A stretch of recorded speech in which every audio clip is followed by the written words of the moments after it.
Juste lorsque l'on pense tout connaître sur l'art, on se rend compte qu'on peut encore se laisser surprendre.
And it was totally crazy in the house, you know, because, well, we live in a two-story house, you know, so it's like running up and down the staircase, you know, and you know, and we had like this great habit, which was like the banging of doors, you know, it's like shh, bang, you know, it's like it was a great thing to get rid of your frustrations and stuff like that, and really, really crazy. So when it was Christmas, you know, it's like we always had to go.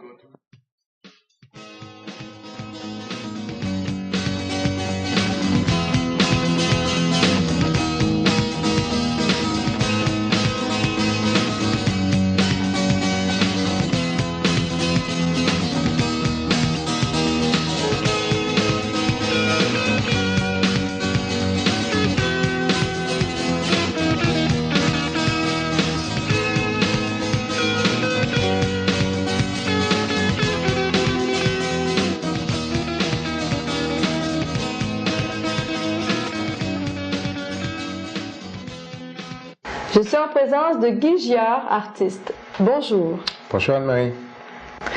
Quel cheminement vous a conduit à vous exprimer artistiquement et avez-vous reçu une formation académique? Moi, j'ai commencé mes études il y a à peu près 15 ans. J'ai fait un cégep en art à Brébeuf, Collège Jean de Brébeuf à Montréal. Et puis j'ai suivi avec un baccalauréat à l'Université Concordia à Montréal. Par la suite, j'ai travaillé par moi-même en atelier. Et puis, je viens de passer les 4 dernières années en Europe, à Amsterdam, à l'Académie des Beaux-Arts. C'est intéressant. Qu'est-ce que vous êtes allé faire là-bas? Qu'est-ce que vous êtes allé chercher? En Europe, moi, qu'est-ce qui m'a attiré le plus, c'est l'Europe elle-même. Je me suis jamais vraiment considéré comme aux Pays-Bas ou à Amsterdam, mais toujours dans le continent. Donc, j'ai beaucoup voyagé en Italie, en Allemagne, en France, en Belgique. Qu'est-ce qui m'a attiré? C'est les musées, c'est les collections. On regarde généralement au Canada, on a quand même des très belles pièces, mais par contre, on n'a pas la quantité qu'il y a en Europe. Donc, moi, mon éducation s'est faite à partir de livres, à partir de diapositives, et puis ça donne jamais comment choisir la présence ou le but de l'artiste, de la raison pourquoi il l'a peint.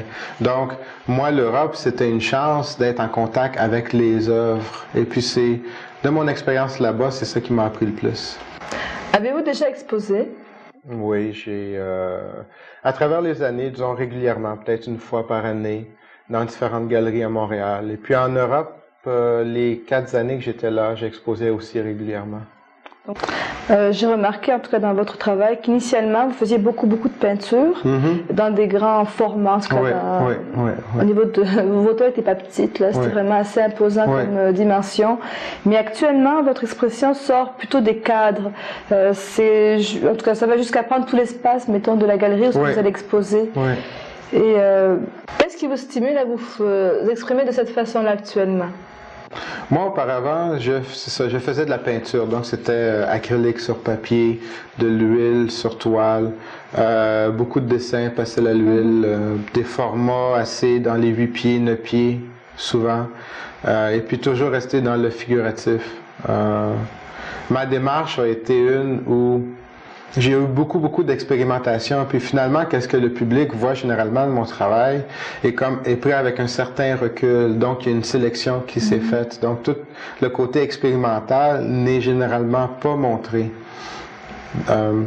La suite, qu'est-ce qui m'a permis de passer d'une surface deux-dimensionnelle au point où maintenant c'est des meubles qui composent ma palette. C'est un développement où moi, à un moment donné, j'ai senti que mes toiles étaient qu'une représentation de mes sentiments, de mes idées. Et j'ai voulu me développer, ou c'est un approfondissement où, au lieu de faire tout simplement une représentation, une symbolique de mes idées, de tout simplement les présenter. Donc, la différence, c'est que maintenant, c'est comme je présente des expériences. Je présente un environnement où chacun va vivre sa propre expérience. Donc, je trouve que le contact entre moi, l'œuvre et le public est plus fort. Je suis moins encadré par... moins limité, vous voulez dire? Moins limité par... c'est aussi un changement. Pour moi, tout est possible et tout est valable. Donc, autant demain, je serais prêt à faire une peinture ou un dessin ou une installation ou de la céramique, comme j'en ai fait auparavant. Pour moi, qu'est-ce qui est important, c'est de respecter le sentiment, de respecter l'idée. Et puis souvent, c'est l'idée qui va me guider à son exécution. Donc, à un moment donné, une idée va me dire, elle me dit pas, mais je sens qu'une idée va mieux s'exprimer à travers une installation ou une va mieux s'exprimer à travers une peinture ou un dessin. Ce qui nous ramène dans le fond à vos installations, comme vous dites. Oui. Pouvez-vous nous éclairer un petit peu qu'est-ce que c'est au juste? Parce que je pense que les spectateurs, tout comme moi, là, pour nous, c'est nouveau comme mot. Enfin, installation. Une installation, c'est une nouvelle catégorie. Donc, c'est pas quelque chose qui est personnel à moi. C'est simplement, bon, dans le passé, il y avait peinture, sculpture, dessin, céramique. Donc, c'est toutes des formes différentes d'art. Et puis, après, plus récemment, il y a eu le vidéo, les performances, les happenings dans les années 60. Installation, c'est peut-être les dernières 20-30 années. Et puis, c'est au lieu d'avoir un objet, une peinture ou une sculpture, l'œuvre est composée d'éléments différents qui sont mis ensemble seulement pour le temps de l'exposition. Donc, c'est une œuvre qui tombe en morceaux après l'exposition finie, qui est soit entreposée en pièces détachées, ou ça peut être un événement qui ne sera pas vraiment répété. Donc, ça, c'est unique comme c'est unique, c'est dans un sens, l'installation rentre un peu l'aspect temporaire. Donc, ça va un peu, pas nécessairement à l'encontre, mais au lieu d'avoir l'élément anonyme de vie éternelle ou d'empreinte qui reste à jamais, ça devient quelque chose où l'expérience du moment est mise à l'avant. Et qu'est-ce qui motive cette évolution alors chez vous? C'est quoi? Est-ce qu'il y a un fil conducteur? Est-ce qu'il y a une philosophie à travers votre art? Comment je suis arrivé à l'installation, c'est presque par accident, par développement très simple. À un moment donné, dans mon atelier à Amsterdam, j'ai perdu mon gros atelier, puis j'avais une petite boîte à chaussures comme atelier. Donc, à ce moment-là, j'ai commencé à jouer avec des petits objets. Donc, j'ai fait on pourrait appeler des mini-installations. Donc, c'était à peu près assez petit. Puis en même temps, j'ai commencé à faire de la photo aussi. Donc, comme mon espace de travail était très, très restreint, mon travail est devenu très petit, puis en même temps, un travail technique de photographie. Mais j'avais encore le besoin de travailler à une échelle assez grande. Donc, j'ai commencé à penser à créer des choses temporaires parce que je n'avais pas justement l'équipement, ni la place, ni les ressources pour avoir quelque chose de permanent. Donc, c'est un besoin qui s'est développé par lui-même. Et puis, mon travail est généralement toujours resté figuratif. L'abstraction ne m'a jamais vraiment intéressé plus qu'il faut. Quoique je l'aime, que je l'apprécie chez différents artistes. Mais moi, personnellement, mon travail parle de la vie humaine, parle des émotions, de la solitude, de la tristesse, de la joie, de l'amour, de la famille. Présentement, je travaille sur la famille. Et puis, je sentais que les installations, c'est que j'utilise des meubles, j'utilise des objets qui ont l'empreinte d'une personne ou de la vie de tous les jours, comme une chaise ou un lit. Pour moi, une chaise, c'est presque comme une personne parce qu'une chaise n'a une vie que seulement quand quelqu'un est dedans. Mm-hmm.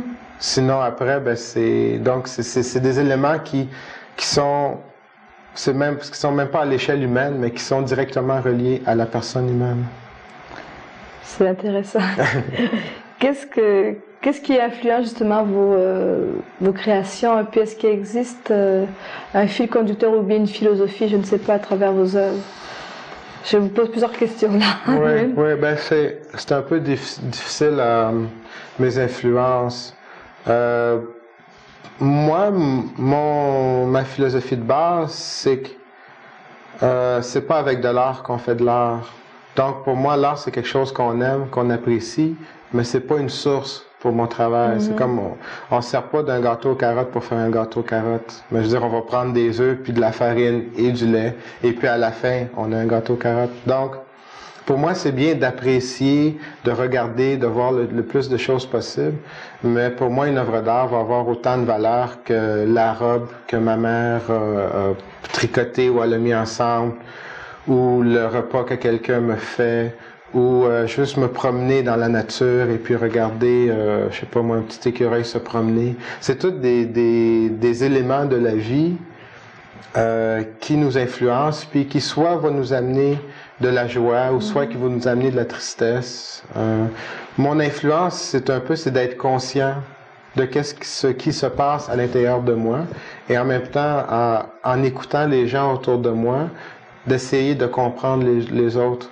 Et puis tout ça mis ensemble, c'est que ça me permet de faire un peu comme un reflet où chacun peut se reconnaître un petit peu. Donc dans le fond, ce qui vous intéresse, ce serait plus comme le contact ou l'humain, là, disons. Oui. Pour moi, l'art, c'est la communication. Une chose que je trouve un peu dommage maintenant, du moins, c'est que l'art est devenu quelque chose qui est très séparé de la vie courante un peu. Et puis il y a aussi un genre de mystification qui fait que si on ne comprend pas, on se sent mal. Et puis moi, je fais toujours le parallèle que si on me met devant un ordinateur puis qu'on me dit « fais un programme », ben, je vais dire « ah, je peux pas, parce que je connais pas ça, mais ça va pas plus loin que ça. » Mais j'ai le sentiment que généralement que quand on met quelqu'un devant une œuvre d'art, inconsciemment, la personne va dire « oui, mais je comprends pas ». Alors, soit qu'elle devienne, soit qu'elle se fâche, ou soit qu'elle se sente mal, ou soit qu'elle dit « ah, c'est stupide cette affaire-là », ou soit qu'elle va pas dans les musées puis tout ça. Il y a comme un mythe qui dit que l'art doit être quelque chose qui se comprend cérébralement, tandis que moi, c'est plus à travers les émotions. Qui voulez-vous atteindre par votre art, par votre façon de s'exprimer, de vous exprimer, je veux dire? Mon meilleur public a 6 ans. Généralement. Ah oui, les enfants. C'est les enfants parce qu'ils ne se posent pas de questions. Ils arrivent devant l'espace et puis, bon, ils sont émerveillés. Il y a du son, des fois il y a de la musique, la lumière. Ils courent en rond dans l'espace, sont excités. Ils explorent vraiment. Ils vivent avec leur sens. Et puis ils sont pas là à essayer de comprendre vraiment. Ils sont là plutôt à vivre qu'est-ce qu'ils ont autour d'eux. Moi, c'est tout le monde, parce que tout le monde a des émotions, tout le monde communique. Des études qui ont été faites disent que quand on est jeune, quand on est élevé, quelqu'un peut mourir sans contact humain. Donc, la communication ou le contact entre les différentes personnes, pour moi, c'est quelque chose qui c'est pas nécessaire que ce soit mis en valeur, mais c'est que pour moi, c'est un côté de la vie, de la communication qui est essentiel. Donc, j'ai pas de public cible en soi, mais c'est quand une personne est ouverte puis qu'elle regarde autour d'elle, ben elle va absorber les différentes choses. Et puis, c'est que moi, présente peut-être un genre de reflet sur elle-même. Parce que dans la vie, bon, on a la télévision, on a le cinéma, on a le travail, essentiellement, les pressions sociales. Puis il y a très peu de moments où on a l'opportunité de se regarder soi-même, de se regarder dans une façon en paix, un peu. Mm-hmm. Parce que souvent, on peut soit se regarder, mais d'une façon où on se critique. Oui, trop. On s'analyse, on se critique. Et puis, moi, je trouve que c'est très sain de se retrouver un peu avec soi-même et puis de prendre le temps. Donc, pour moi, l'art, c'est un autre côté de la vie qui est celui de simplement s'arrêter et puis de respirer. De prendre conscience autant de ce qui se passe à l'extérieur de nous qu'à l'intérieur de nous. Comment recevez-vous l'opinion des gens ou même les critiques? Ouais. Comment réagissez-vous à ça? Oui, c'est ça justement quand je voulais dire, quand je parlais au point de vue d'interprétation, c'est que je trouve que je suis autant observateur, donc mon interprétation des œuvres est autant valide que celle des autres. Donc moi, je trouverais ça dommage qu'en tant que créateur ou artiste, je dis à la personne qui est en face de moi, elle dit non, c'est ça, faut que tu vois, c'est ça qu'il faut que tu vives. Imposer votre vision. Exactement. Okay. Moi, qu'est-ce qui m'intéresse le plus, c'est d'entendre qu'est-ce que les autres voient dans mon travail. Donc, je suis pas là à essayer d'imposer. C'est un échange, dans le fond. Vous offrez quelque chose, vous recevez autre chose en échange. Oui, exactement. Si mon but était de convaincre les gens que j'ai raison, ben finalement, je me retrouve tout seul. Je vais peut-être avoir raison, mais je vais avoir rien appris, je vais pas avoir progressé ou grandi. C'est comme une façon de se sécuriser en essayant de ne pas partager avec les autres. Donc, tout qu'est-ce que les gens disent sur mon travail, moi, ça me fascine. OK. Est-ce qu'actuellement, votre travail, justement, vous permet de subvenir à vos besoins? Au point de vue sens pratique, oui, c'est ça. Ça me rappelle, dans les expositions que je fais, je donne aussi des conférences. Donc, j'écris, j'ai publié un peu. Et puis, une de mes conférences s'appelle « Les mythologies dans l'art contemporain ». Et puis, je trouve justement, c'est qu'il y a beaucoup de stéréotypes de qu'est-ce qu'un artiste. Donc, au point de vue pratique, moi, personnellement, je n'ai jamais considéré que je pouvais vivre de mon travail. Donc, j'ai pas l'attente à ce que je vais tout simplement vendre et puis tout va marcher tout seul. J'ai toujours eu un travail à côté. C'est une passion qui me permet de continuer. Le besoin est plus fort de créer, de découvrir, d'explorer le monde autour de moi. De communiquer, j'imagine. De communiquer. Ce besoin-là est plus important que la voiture ou la télévision ou même la sécurité jusqu'à un certain point. Et avez-vous des projets? J'ai une série d'expositions sur laquelle je travaille présentement qui s'appelle The Family Show.